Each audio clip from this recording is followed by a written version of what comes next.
Over 2 decades of sports radio dominance in Utah. My favorite. This is DJ and PK on 97.5, the KSL Sports Zone.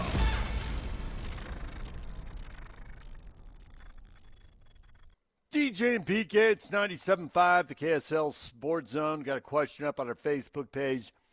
Where's the NFL draft on your must-see TV watching? I'm super intrigued by the outcome of the first round, PK, but investing multiple hours consecutively in it, I just can't do it. But I know this first-round talent, and who are we kidding, the 4th, 5th, 6th, and 7th round talent on Saturday, which I also can't sit still for, is going to have a major impact on these teams. Early this morning, we talked to NFL Draft, and it's always interesting to hear these guys. It seems like there's it's kind of a consensus. It's like the NBA draft. The consensus forms, but as soon as one team does something, and maybe a team makes a trade, and that definitely scrambles everything, then it's on, and it gets pretty weird, and guys unexpectedly fall. So I guess that's the attraction to the people who do lock it down. But I think you do lock it down. You what? Yeah, I think you do lock it down. You just don't lock it down every single second, but you constantly come back to it. I do. So that is locking it down. If I drop on something once every hour, I don't feel like I locked it down. But you're not going to. You're going to do far more once every hour. That's every 4 picks. I will have some hour breaks. Off the top, I can watch. No, you will not go from 7. What time does it start? 6? There's no way you'll go from 7 to 8 and not check in. No way. You won't. There's no way. Oh my God. That will not happen. Okay. I'll let you know as I You check won't. in. There's no way you'll go a whole hour. And by that includes your phone, your computer, or however your iPad, however you get into it. It doesn't literally have to be on the television station at that moment. If you add in the phone and the computer, yes. That is as far as like in. watching the show, I could get hooked on another game, and all we have tonight is basketball, hockey, and baseball. So good luck finding something to do. There's plenty to do. Oh, there's always plenty to do. That's life. Who sits there and says, "Man, I got zero to do"? And that's going to happen occasionally, but in our business. If I'm KSL's management and I find out you don't check into the NFL draft for an hour, suspension. How many games, boss? You owe it to the people. 18 games. I'm not going to be eligible for all KSL awards at the end of the year. There's no way. I can see second and third day. Especially on a Saturday, it's earlier in the day. Yeah. Things happen. There's a lot more going on. Friday night, we've got hockey. 6 o'clock start for the draft Mountain Time tonight. So the day pretty much clears up. It's Thursday. There's a reason they don't put it on a Friday, Saturday, or Sunday. They put it on a Thursday for this very reason, I would think. You're the TV genius, not me. I've been fired more times. You have this long, distinguished career in TV, and yet I've been fired from TV more than you. I have. Don't give me this. What the freak is that? You weren't fired last time your contract lapsed. It's different. Was Bobby Hurley fired? No, his contract lapsed. You told me. I tried to say but he you was fired. told me he was fired. I tried to say it, so and you I'm corrected using me. your logic, not my logic. Your logic. Your and you logic. Are the TV you don't genius, get to borrow not me. my logic. Yes, I do. You're smarter than me when it comes to television. You've told me that a million times. You said, "Shut up, son. Do what I tell you." There have been a handful of times I've told you that. Right, but you can remember it because there's so many times I don't say it because it's not true. Just those rare occasions when it is true. And I've never told you when it comes to television, "Shut up, son." I've been put in my place numerous times. I've been fired more times. 3 Friday times. and Saturday are the lowest viewing nights of the week. Right, so they're doing it on Thursday. And we have an addiction here. So there is no way you're going 60 minutes without checking in. No way. Now I'm going to go 62 minutes not. without There's- checking you're in, not. just so You're I can not. tell you I did it. You're not going to. No, you will not.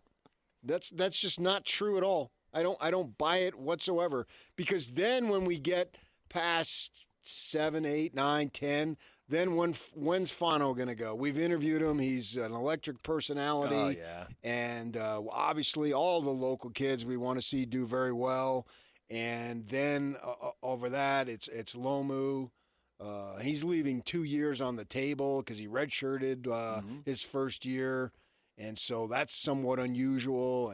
And to have two guys from the same offensive line go in the first round, absolutely. We'll be paying attention to when's Jordan Tyson. He's not local, but we watched him play. He was a fun kid to watch play football, right? David Bagley will go way early, so we won't really be that'll take care of itself.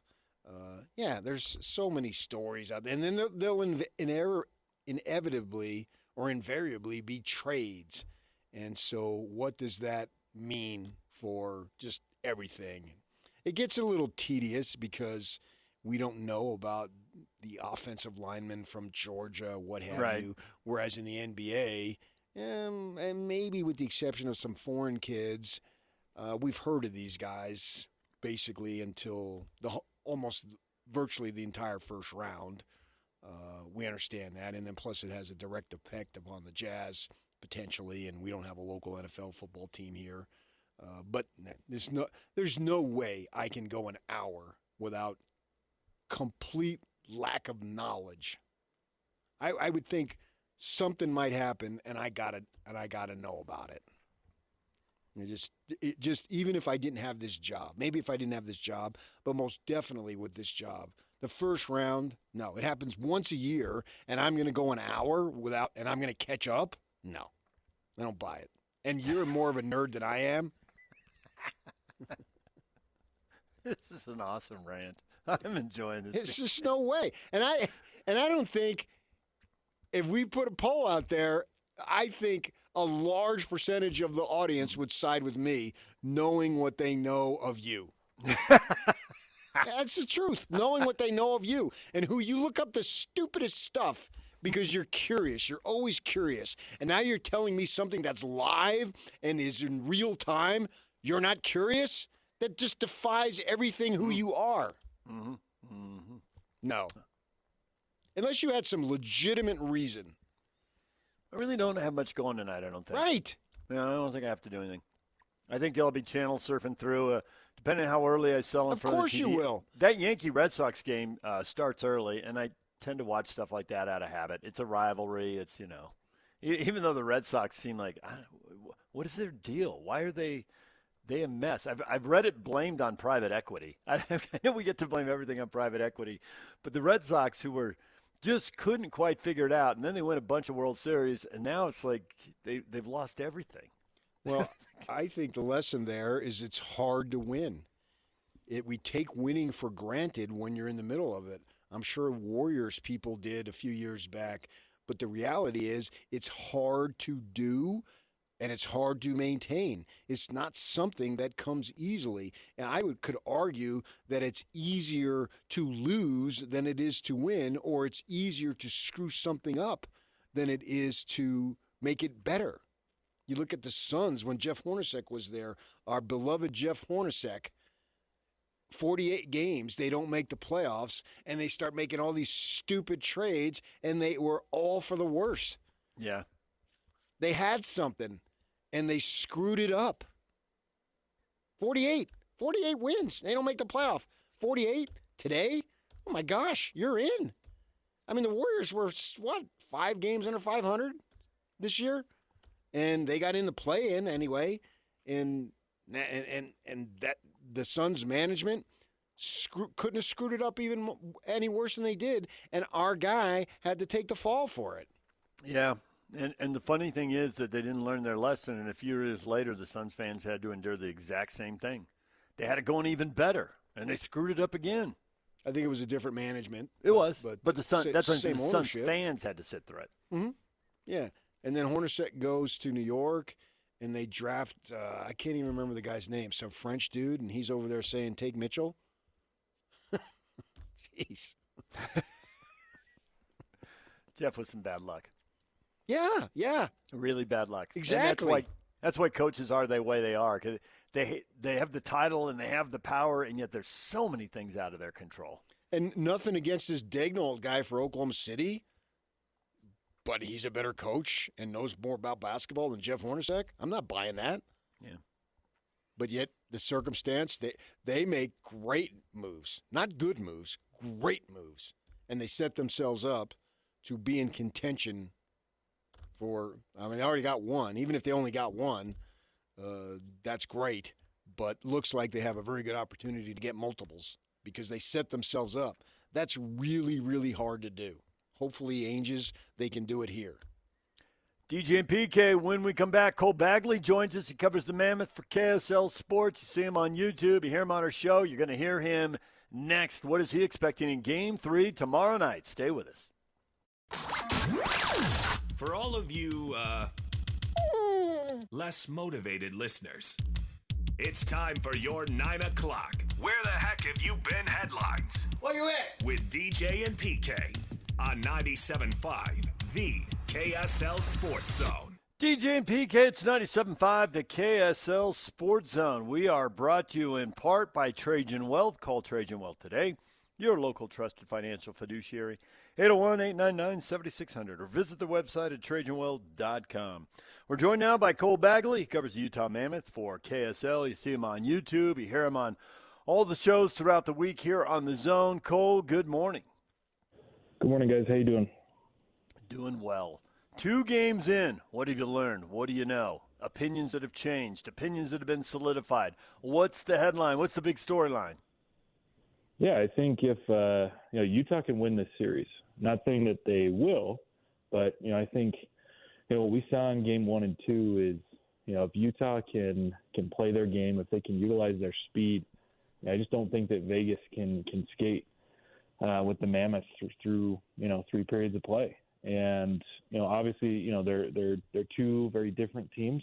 There's the Knights are they're going to wear Utah down with their physicality, right? They're going to wear Utah down by extended ozone possessions and using body checks to move them off the puck and to create space in front of the net. Whereas Utah, I think what they did well in game 2 is not that they tried to play Vegas's style, but they combated the physicality to a really effective level, right? I mean, they out-hit the Knights 39-33. They didn't try to be anybody that they weren't, and then they utilized their speed to create off the rush to break down Vegas quickly, because what Vegas does defensively really well is they deny extended ozone possessions. They're able to use, again, their physicality to bump guys off pucks to win battles and to break out really fast. Whereas, Utah in game 2, which is different than game 1, is I think they recognized that.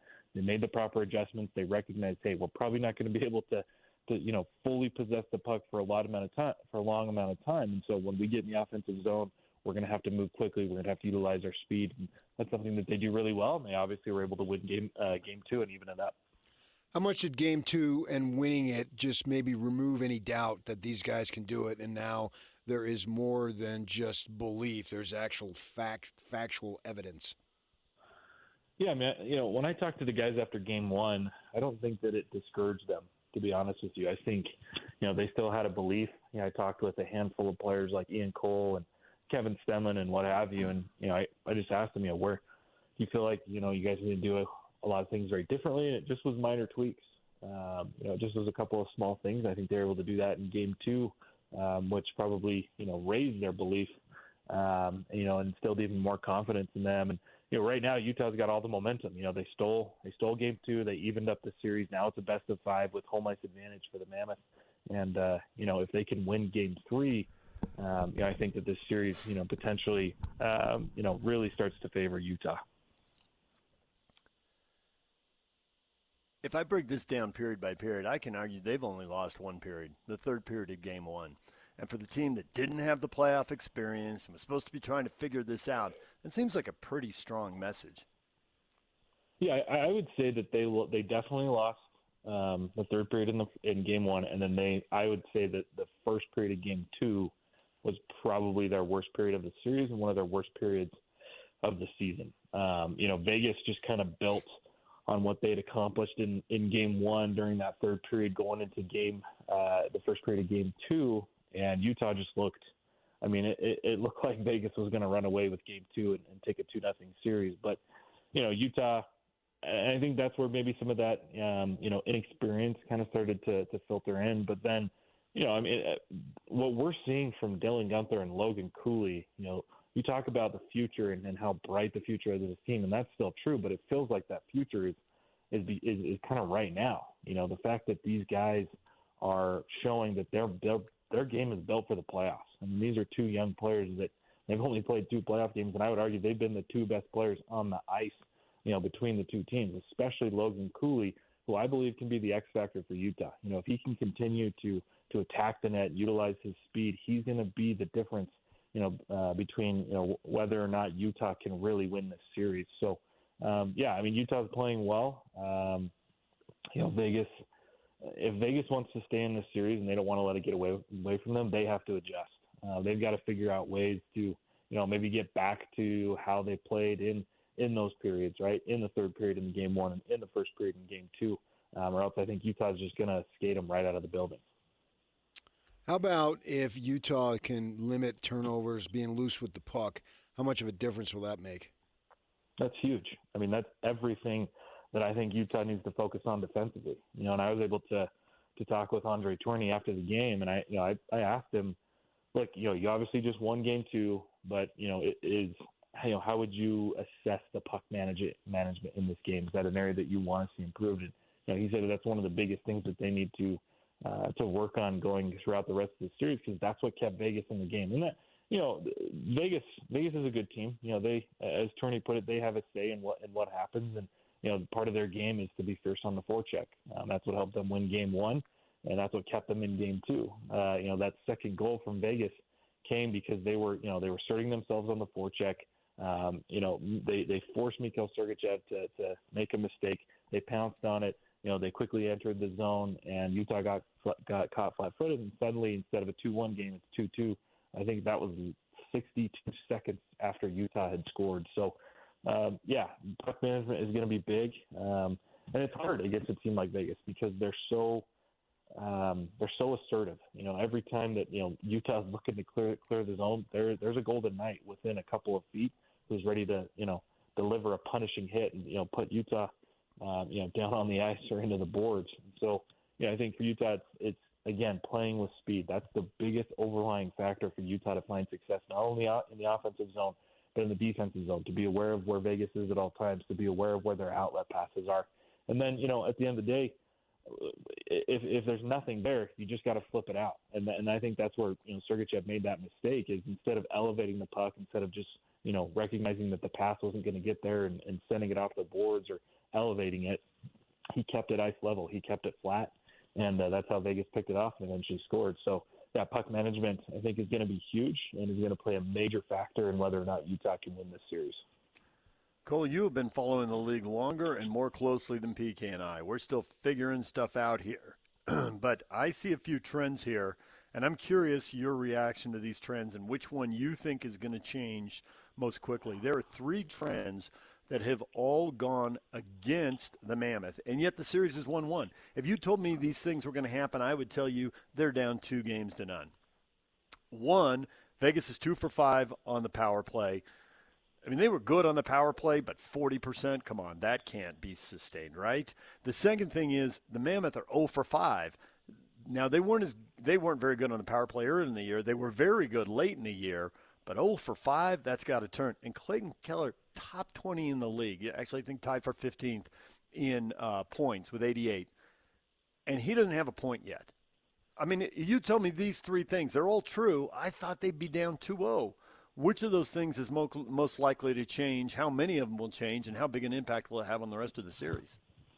Yeah, no, you're right. If you look at those, overline, if you look at those statistics, if you hadn't watched those games, you probably would think that that Utah would be down 2-0 because special teams is huge. I mean, a lot of guys talk about how, playoffs are determined by small moments. A lot of those small moments end up being power plays. And the fact that, Utah has struggled, it's not surprising necessarily. I mean, Utah for most of the season was one of the worst power plays in the National Hockey League, whereas Vegas has one of the best PKs in the entire National Hockey League. So it doesn't necessarily surprise me that they've struggled there.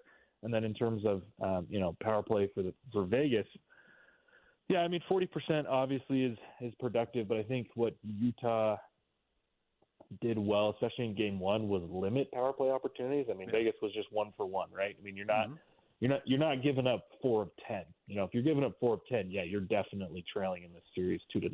So, that one might be a little bit misleading. And then as for Clayton Keller, playoffs is just a different game. If you look at Vegas, Jack Eichel and Mitch Marner haven't done anything, right? I mean, Jack Eichel, I think, was the first or second leading goal scorer amongst all Americans in the National Hockey League. I memean, he played a pivotal role in the United States winning gold over in Milan. And, I think he has maybe an assist.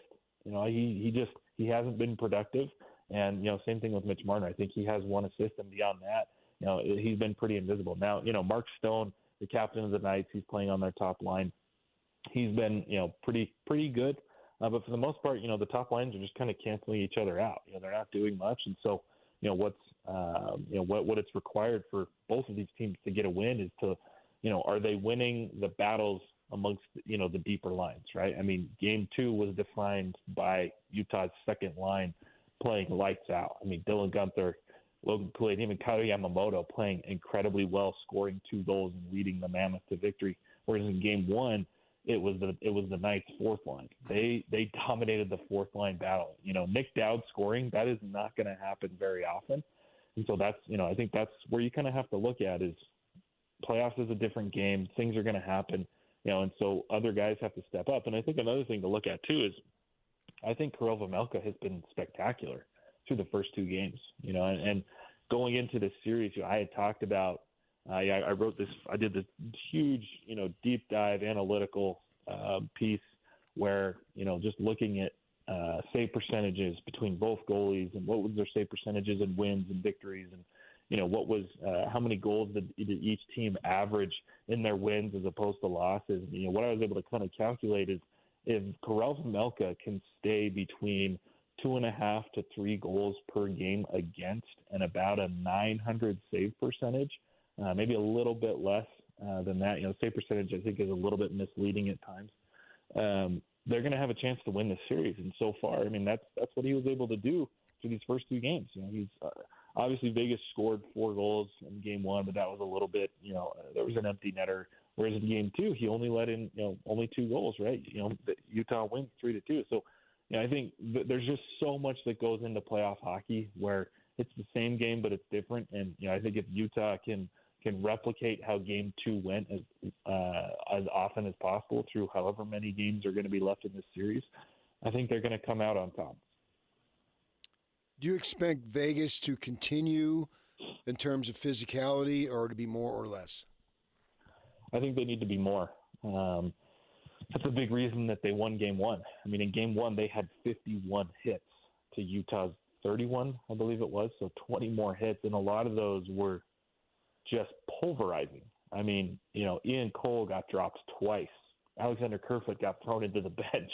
Sean Dursey, got dropped twice as well. And so, you look at that result, and Utah just kind of got bullied in game 1. It was hard for them to sustain their style of play through all 3 periods. And, if you look at the way that game went, Utah started hot, but then kind of got worse as the game went on, whereas, Vegas came out a little bit flat, but they improved through all 3 periods, which is, why they dominated the third and ended up winning the game. You look at game 2, and it was the polar opposite. Utah kind of started slow, Vegas came out hot, and then Utah started to dominate Vegas with their speed because, they combated that physicality, and Vegas didn't really know how to play against it or to match it. So I would expect that Vegas maybe tries to replicate game 1 in terms of their physicality where, they're punishing Utah every single play. They're finishing checks. They're hounding them on the forecheck. They're creating turnovers because in turn, that's what's going to help them find success. We've heard Andre Tourney say pregame, postgame, day off, over and over. We have to get bodies in front of the net, and we got to get the puck in front of the net. And maybe some good things will happen. And sure enough, they've done that once in each game, twice in the series, and it's worked. There have been bodies in front of the net, the puck in front of the net, and it's gone in. It hasn't been pretty, but it counts the same as Dylan Guenther's one-timer. So what are the odds they will keep getting those breaks? Is that sustainable, these crazy bounces that have led to goals? That's a good question. It's hard to say, exactly how the puck's going to bounce, right? But, there's a saying in hockey where, if you put pucks on net, good things are going to happen. If you want to score goals, you got to go to the net. And, they've obviously had some really lucky bounces. There's been a few, right? Kevin Stenlund's goal was a lucky bounce. Mackenzie Weegar's goal was a lucky bounce. But, it takes those types of moments, as I was talking about earlier. I mean, the playoffs are defined by small moments. And, I think it helped Utah ease into their offense, especially in game 2 where, they were not creating anything. I think they were outshot in the first period like 12-5. And then, they flipped that script on its head going into second and third period. And I think it's because they finally saw the puck go on the net. Didn't matter how it got there, but it crossed the line and it evened things up. And it kept them in a game in that first period that they really didn't belong in. And then they continued to crash. And, I asked Vitek Vanacek and Kirill Vejmelka before the series started, how is playoff hockey different for goaltenders? And they both said it feels like there's suddenly more bodies on the ice than before. Guys are getting to the net more often. They're crashing harder. There's, more traffic, and you have to be aware of that. And that's been true. And I think that Utah has done, honestly, the better job of just getting pucks on net and crashing hard. I mean, that's how Mackenzie Weegar scored. That's how Logan Cooley scored the game winner. Dylan Guenther utilized his speed, went straight to the net, tried to put one home. It wasn't there. Logan Cooley crashes and he taps home, probably the easiest goal he's going to score these playoffs. So, yeah, you have to keep going there because if you go there, eventually you're going to score greasy goals. And I think in the playoffs, there's so much less space. Things are so much tighter. Those seams are clogged up. It's harder to generate goals like Dylan Guenther scored. Those one-timers are just not going to be there as often. And if they are, the goaltender has done his homework and he knows it's coming.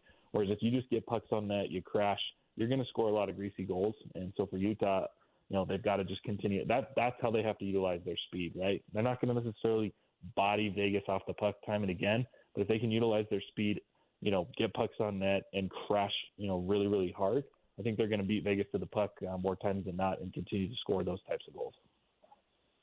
Well, that game-winning goal was a product of speed and getting it on net, and it didn't feel as lucky, knocking in a rebound, a little different deal. I mean, you still need the rebound. It's got to bounce your way. I get it. There's a little bit of luck, but it seemed like less, And a player like Cooley, who's pretty quick and pretty athletic, beat everybody to the puck. Yep, exactly. Well, Cole, we appreciate the time. Enjoy the game Friday night. We will talk to you again next week. All right, thanks, fellas. All right, there's Cole Bagley. DJ and PK, your feedback on today's show. Lots of people weighing in on tonight's NFL draft. We'll get to that next. Stay with us. And it's all over almost here. Don't go nowhere. Make game day yours. Tickets, food and drinks, stats, and streaming. Everything you need is in the Utah Mammoth app. Download today and make game night easy. Download on both Android and iPhone. Tusk Top.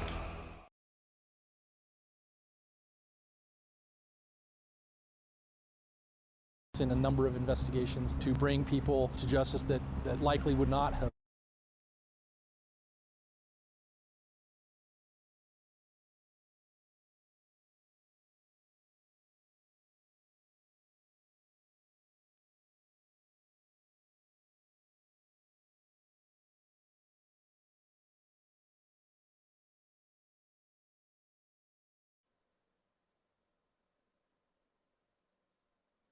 The Utah Mammoth and the Vegas Golden Knights are tied at 1 game apiece. Mackenzie Weegar with a goal in Game 2, and he's been impressed with Kirill Vejmelka's performances in goal.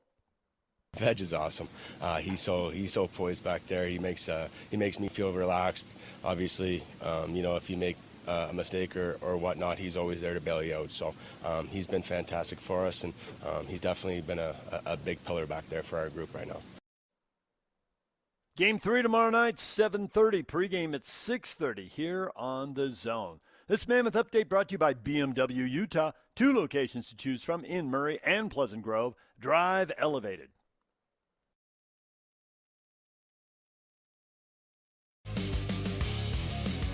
And now, enough of us. It's time to hear from you. From all your texts, tweets, and posts.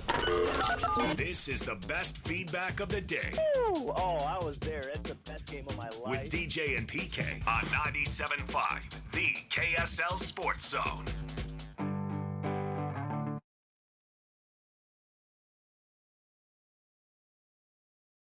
DJ and PK. Now, PK, I'm going to tell you something. I want you to roll out of your chair and hit the floor and get a concussion. You ready? Okay, yeah, go. AJ DeBonce had a big announcement at 9:45, and he's turning pro. There it is. Which league? MLB and NBA. Move over, Danny Ainge. Bo Jackson. Bo Jackson. Deion Sanders. Yeah, Bo was the baseball football with Deion. That combo. Yeah.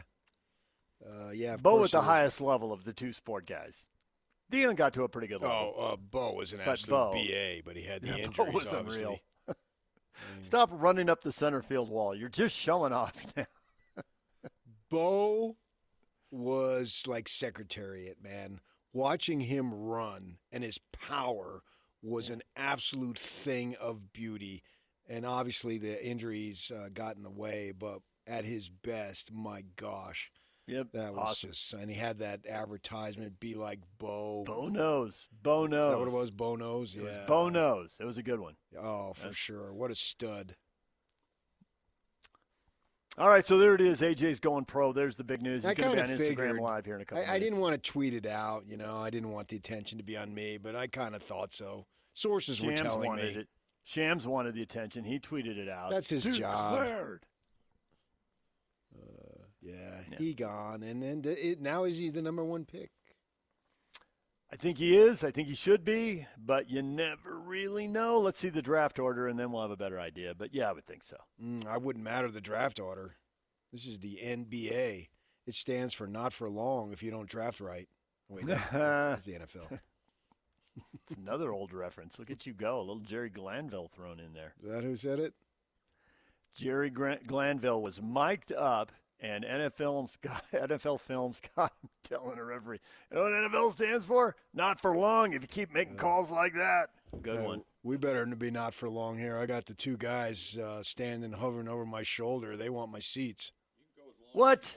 Oh, now How Scotty's dare they try to intimidate you? Scotty, he's just taking over. It's a new day, man. You talk about a midlife crisis averted. My goodness.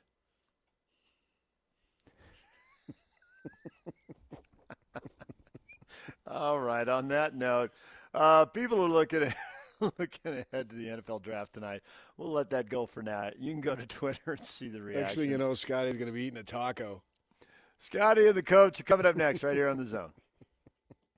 Show's over. Show's over. Well, I've so enjoyed our little chat. Will you get it going? Goodbye. You're wasting my time, so get out. My suggestion to you is that you try again tomorrow. I'll take that advice into account. Get it going. See you. See you.